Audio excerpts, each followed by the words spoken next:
ইলিশ মাছটা না আমরা যেভাবে খাই ওইভাবে মজা লাগে, সেটা আবার বোনা হোক বা ভাজি, রান্না হোক, সবকিছুই মজা লাগে। তো আসসালামু আলাইকুম, কেমন আছেন সবাই? আশা করি সবাই অনেক ভালো আছেন।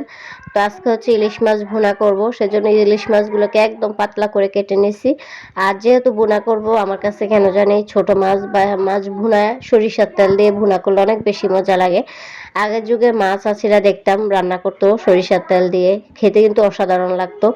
তো আজকে সরিষার তেল দিয়ে রান্না করব। তো এখানে পেঁয়াজ কাঁচামরিচ ভালো করে একটু তেলের মধ্যে ভেজে আমি সব কিছু দিয়ে দিতেছি, একটু রসুন বাটা, একটু আদা বাটা, একটু জিরা বাটা, হলুদ গুঁড়ো, মরিচ গুঁড়ো আর লবণ।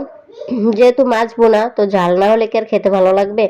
কাঁচামরিচও দেওয়া হয়েছে অনেকগুলা, তারপরেও মরিচের গুঁড়া দিলাম। আর যেহেতু এগুলো ইন্ডিয়ান পেঁয়াজ তাই একটু পানি দিয়ে ভালো করে কষিয়ে নিলাম।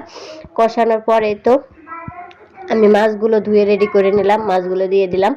আর আমার কাছে না মাছ ভাজির থেকে বোনাটা একটু বেশি মাঝে মধ্যে খেতে ভালো লাগে, সবসময় তো আর ভাজি খেতে ভালো লাগে না। তো এই তো একটু পানি দিয়ে দিলাম, সামান্য অল্প একটু পানি দিচ্ছি, যেহেতু ভুনা, ভুনাতে অল্প পানি দিলেই ভালো লাগে।